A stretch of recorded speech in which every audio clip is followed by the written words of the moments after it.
Politically hyphenated science used to promote social justice is not real science. It is an antisocial, unjust presumption upon the very foundations of reason and knowledge. So, why is so-called feminist science gaining a foothold on college campuses? Next on Campus Roundup.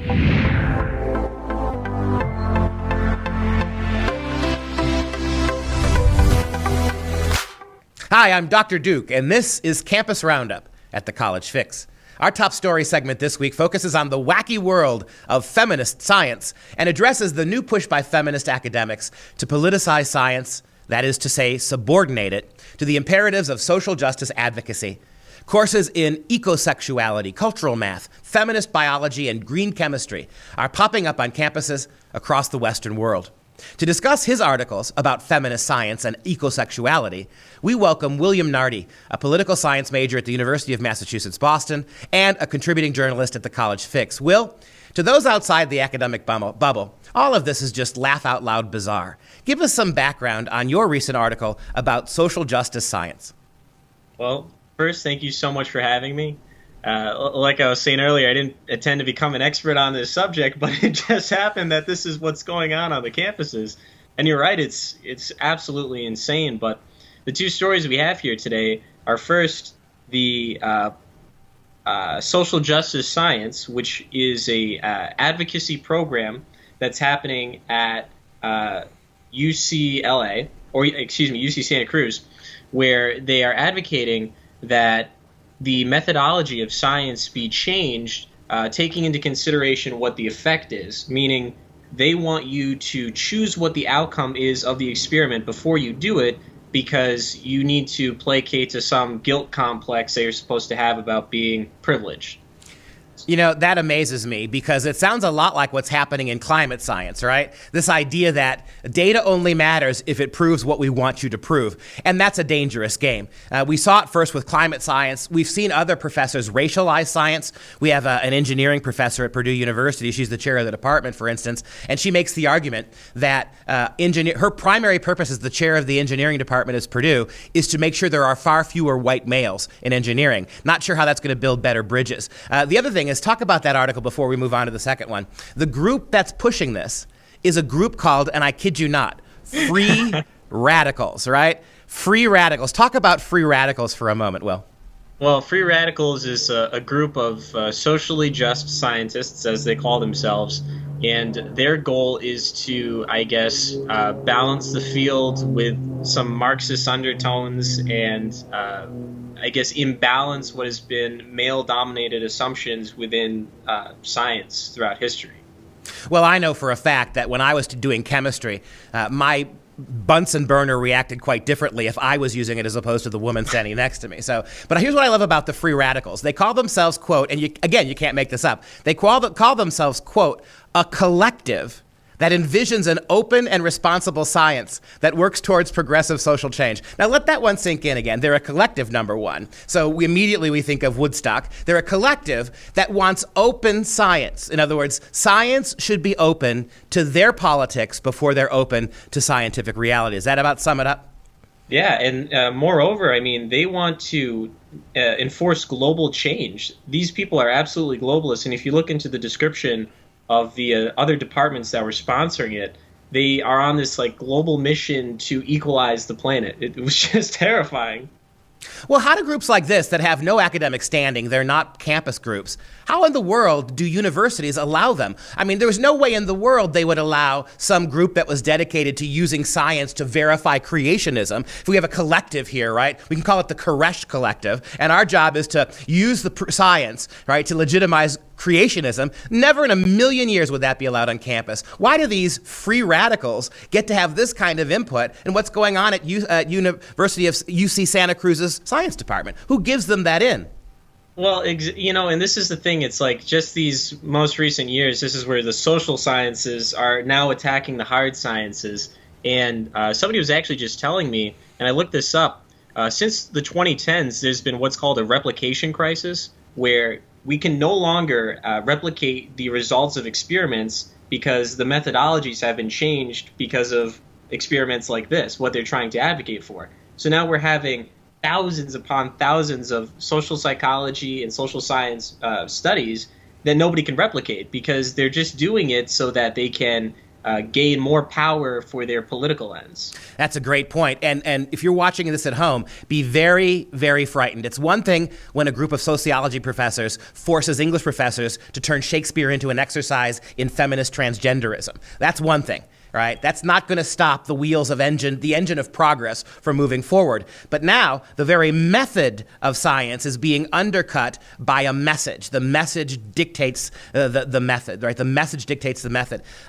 Will, before we go, I've got to get your thoughts too on your second article about ecosexuality. Tell us a little bit about that.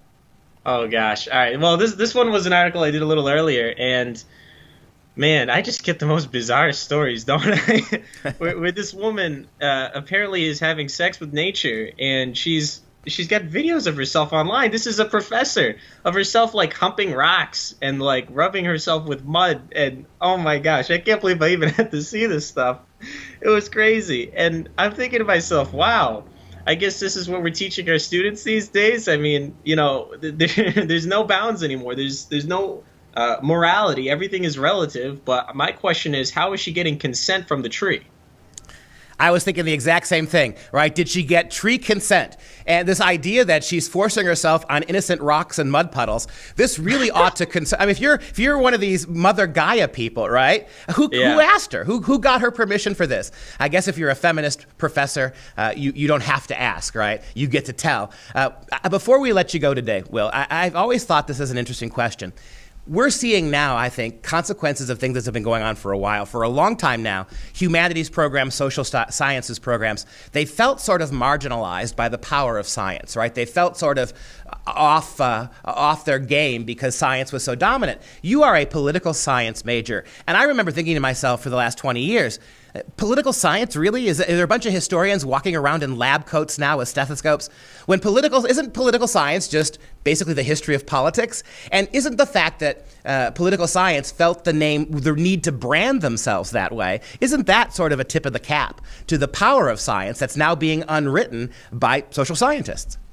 Well, you got that absolutely right, but I'll also add that, especially at my university, political science isn't about learning about the history of this country. It's about learning how we're going to fulfill the Marxist takeover that everyone's been planning. So, you know, it's like my professors will come to class dressed in all black, reading from the Communist Manifesto, and it's crazy. It's about indoctrination, it's about brainwashing, and it's about making sure that the political lens that they've been going for the past few decades are going to be fulfilled. So it's more, I would even say it's more about writing the history of politics.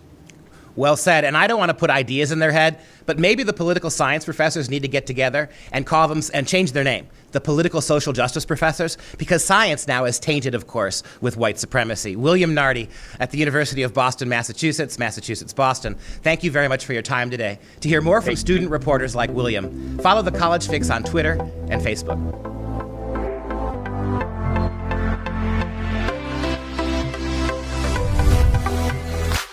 Time now for Talking Campus, our weekly discussion with members of the College Fix editorial team. Today I'm joined by College Fix assistant editor David Huber to address the recent campus push to subordinate the hard sciences to various left-wing ideologies. Dave, the College Fix has done a wonderful, absolutely wonderful cluster of stories on the politicization of science in the name of progressive advocacy agitprop. We've seen feminist chairs of engineering departments on campus demand an end to the white male engineer. We've seen woke math professors insist that logic and rigor in math are actually a form of white supremacy, and we've seen queer environmentalist professors urge women to have sex with nature in order to legitimize alternative sexualities. Dave, why are we allowing science on campus to be co-opted by such utterly non-scientific, indeed anti-scientific practices? Well, Duke, I mean, in a nutshell, those that are practicing the hard sciences are petrified of going up against prevailing orthodoxy. In this case, they're afraid of being protested. They're afraid of being shouted down. Protesters, demonstrators showing up outside their offices. And who can blame them? Yeah, I can testify to what you're saying, as having been on campus myself for 25 years. There is a chill wind, if I may use a famous progressive statement. There is a chill wind blowing over free speech on college campuses that science itself, despite all of its rigor and logic, despite how what goes on in the laboratories is verified and experimented with and proven, that's not enough to protect you from angry left-wing radicals. And one of the things that we've seen over and over again, Dave, is that the so-called party of science, the academic left, when it comes to things like gender, when it comes to things like sexuality, when it comes to things like economics, they're really quite anti-science, aren't they? Quite a bit. Yeah, I mean, everything is seen through a social justice lens now. Everything is seen through, the heteropatriarchy. There's a group at the University of Cape Town in South Africa where the very fact that science, they say that science is a vestige of colonialism and thus must be done away with. Claiming that, for example, being able to call down lightning upon anybody that you want is just another way of looking at things, and it's on the same level as Isaac Newton's theory of gravity. Fortunately, when they brought that up, I mean, they were met with a little bit of chuckles, but immediately those it did were forced to apologize. I love the fact that you use the phrase calling down lightning. For all of this anti-science dialectic, because that's what this is, it is a kind of new paganism, isn't it? This idea that we have an environmentalist professor arguing that if she and her partner go out, filmed a video of her and her partner having sex in nature, with nature, rolling around in the mud, it's a kind of neo-paganism, isn't it? Ironically, the anti-science left isn't rational. They're inventing a kind of new religion that, as you said, at the University of Cape Town, that the entire scientific method, because it was used by countries or invented by countries who happen to be colonialist nations, the entire premise of science is now violated. That strikes me as awfully ritualistic and pagan. Well, yeah, I mean, that's you just nailed it. I mean, the fact that it, back in the day, Western colonialism, mainly male, I mean, that is the whole driving force behind this. White, male, Western powers. Any way to, do away with any aspect of that entire, whole notion. I mean, it has to be done away with. I mean, any way they can nitpick at it, whether it's science, and this is obviously what we're getting into. I mean, now science is probably the last thing that they can go after. And unfortunately, this is where it gets to be really ridiculous. So when you're dealing with things in the humanities, you could deal with theory and sociology and anthropology all you want. But when you start getting into the science, this is where you start really becoming pretty much a laughing stock when you start trying to do away with, science. And ironically, I mean, the left is the one that'll say, oh, we're the party of science. So, Dave, how do we fix this? What do we do on campus to make sure that science has a really important seat at the table and it's not undercut in these really disturbing ways? It's not a hard victory to win, Duke. Basically, I mean, if anybody on the outside looking in sees what's going on, it's not very difficult to take a side on this. I mean, if you have, for example, that calling down lightning via black magic versus people like Isaac Newton, Albert Einstein, their theories. Which side are you going to take? I mean, the professors, administrators, conservative campus groups, libertarian groups, you have to get a little bit of a backbone. Not be afraid. I mean, basically those on the side of this black magic and et cetera nonsense, I mean, they're very, very vocal, but that's about it. I mean, again, anybody, if you're a tuition paying parent or anybody else looking in, it's a very easy side to take, and you're not going to lose this one. In particular, when it comes to hard science. Dave, I agree with you wholeheartedly. I'm an English professor, so when I argue these things, it's shut up, white man, you're an English professor. But science may be the one area on campus where if scientists united, and that includes women scientists, there's a number of them, right? Many of them. Women scientists who don't want to see the scientific method undercut by this silly sociology. If scientists actually banded together and pushed back, I think on campus they could win this in ways that other professors of different genres, different areas of studies can't. Dave Huber, assistant editor at the College Fix, thank you so much for your time today. Be sure to stay up on all the latest news and information from the College Fix editors by joining us on our social media platforms.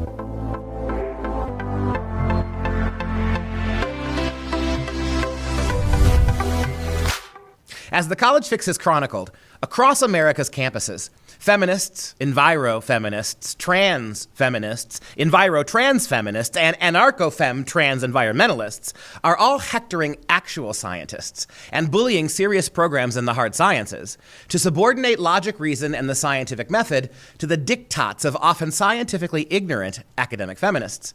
The result is an onslaught of new courses in leftist pseudoscientific ideology, where reason and rigor are rejected as vestiges of white male supremacy, while the subjective politics of leftist academics become the foundation of scientific research and teaching. So, what then is the fix? For more than 30 years, academic feminism has colonized teaching and research in the humanities and social sciences. And during all this time, there have been very few voices within or without academia willing to challenge the nakedly political, activist, and culturally obliterating rise of such gender-driven reading and thinking strategies. After all, these are just classes in literature or history, philosophy, sociology, or anthropology. The stakes are low to begin with, so the reasoning goes. And the anachronistic and deconstructive imposition of feminist theory on old books might make them relevant or interesting for today's student. Or so the indifferent campus Brahmin shrugs. But as is always the case, ideology for ideology's sake never stops undermining tradition, eradicating critical thinking, or rewriting history. The objective of academic feminism is not equality, or an equal playing field, or the shattering of glass ceilings. It is, and always has been, about power. The overwhelming majority of academic feminists who rage against the supposedly sexist dearth of women in the hard sciences, well, they assiduously avoided careers in the hard sciences for themselves. A PhD in women's studies, after all, never needs to deal with calculus or subject her theories to replication in a laboratory. Nor do they stop to acknowledge the fact that in almost every other area of graduate and undergraduate study, women make up clear, and in many cases decisive, majorities. Now, Borg-like, academic feminism turns to the hard sciences, not to promote more high-achieving women scientists, but to force science itself to subordinate reason, empiricism, and the scientific method to the vague, subjective, and entirely emotional fancies of feminist dialectic. Despite the stress placed on faculty lounge fainting couches from swooning academic feminists, there are many, many accomplished female scientists who contribute at a high level to the advance of science as science, without needing the imperatives of their discipline defined down by other female academics in the name of social justice. That is not progress, nor is it scientific. It is merely resentful and destructive. It's high time that female scientists defend science from tantrum-throwing scolds who seek to empower women by neutering science, rather than spurring women on to master it. I can think of no better potential role models for little girls and boys alike. And that's the final fix. I'm Dr. Duke. We'll see you next time on Campus Roundup. For more videos and original articles, visit thecollegefix.com. And don't forget to like The College Fix on Facebook and follow on Twitter to receive your daily dose of right-minded news and commentary from across the nation.